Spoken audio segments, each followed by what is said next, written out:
ఈ దేశంలో లంబాడీ సుగాలీలు 1956వ సంవత్సరంలోనే గిరిజనులుగా గుర్తింపబడ్డారని మాజీ ఎంపీ సీతారాం నాయక్ తెలిపారు. కానీ నేడు వారిని గిరిజనులు కారని కొందరు సుప్రీంకోర్టులో పిటిషన్లు వేయడం జరిగిందన్నారు. ఈ విషయమై బీజేపీ రాష్ట్ర అధ్యక్షుడు రామచంద్రరావుని తార్నాకలో ఆయన నివాసంలో కలిసి చర్చించినట్లు సీతారాం నాయక్ తెలిపారు. ఎందుకు లంబాడీల మీద ఆరోపణలు చేస్తున్నారో అర్థం కాని పరిస్థితి నెలకొందన్నారు. దీనిపై కేంద్ర ప్రభుత్వం తప్పకుండా వివరణ ఇవ్వాల్సిన అవసరం ఎంతైనా ఉందన్నారు.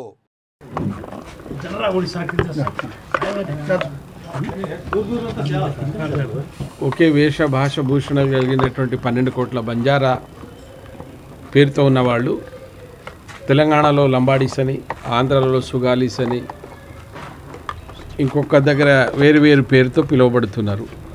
వీళ్ళు ఎక్కడ ఉన్నా ఒకే వేష భాష ఆచారాలు ఉన్నటువంటి వాళ్ళ మీద గత కొద్ది కాలంగా అంటే 2018 నుంచి వీళ్ళు లంబాడీలు కాదు, అసలు వీళ్ళు గిరిజనులు కాదు, వీళ్ళని గిరిజనుల నుంచి తొలగించాలని కొన్ని పిటిషన్స్ పడతా ఉన్నాయి. దాన్ని సంబంధించి మేము మొన్న కాంగ్రెస్ పార్టీకి సంబంధించినటువంటి నాయకులను కలిసాం. ఇది ఏ పార్టీకి సంబంధించింది కాదు, ఇక్కడ ఉన్నటువంటి వాళ్ళంతా రిటైర్డ్ ఉద్యోగులు, కొందరు పార్టీకి సంబంధించిన వాళ్ళం. మేమంతా మా అప్పీల్ వాళ్ళకి చేస్తూ ఉన్నాం. మొన్న కాంగ్రెస్కి ఇచ్చాం.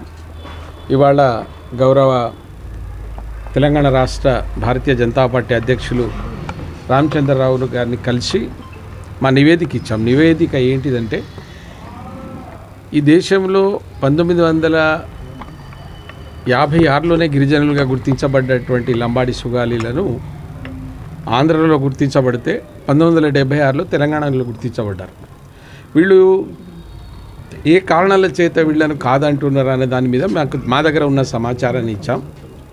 కానీ నేను ప్రభుత్వాలను కోరేది ఏంటంటే, 1కి 4 సార్ల యాక్ట్ అయినటువంటిది, 1కి 4 సార్ల సుగాలీలు, లంబాడీలు, బంజారాలు ఎస్టీల జాబితాలో చేర్చారు. ఒకటి 1956, రెండవది 1976, మూడవది 2003, ఫోర్త్ మొన్న రీఆర్గనైజేషన్ బిల్లులో కూడా 2 రాష్ట్రాల్లో కొనసాగినటువంటి కులాలు, ఆంధ్రప్రదేశ్లో కొనసాగిన కులాలు 2 రాష్ట్రాల్లో ఏర్పడుతుంది అన్నారు.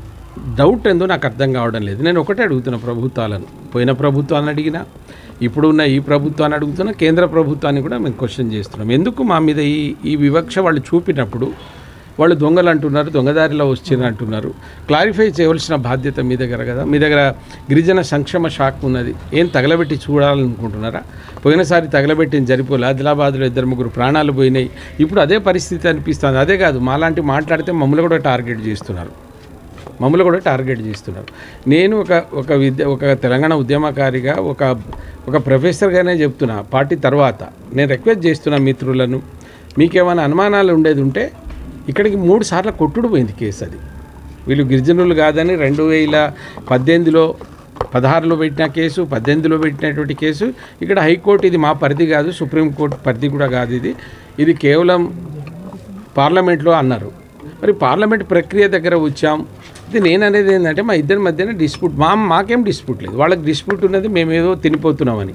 మీడియా ముఖంగా నేను అందరికీ ఒక విన్నపం ఏంటంటే, రాష్ట్రం విడిపోయిన తర్వాత 32 గిరిజన తెగలు ఉన్నాయి. ఈ 32 గిరిజన తెగలలో రాష్ట్ర జనాభాలో 10%, ఇందులో 7% వాళ్లే కదా. మీ శాతం ఎంత? బంజారాలే 7%, మిగిలినటువంటి 31 కులాలలో 3% ఉన్నారు. మరి అందులో రేపు మీరు అదే పంచాయతీ పెట్టుకుంటారా? అవకాశం ఉంది.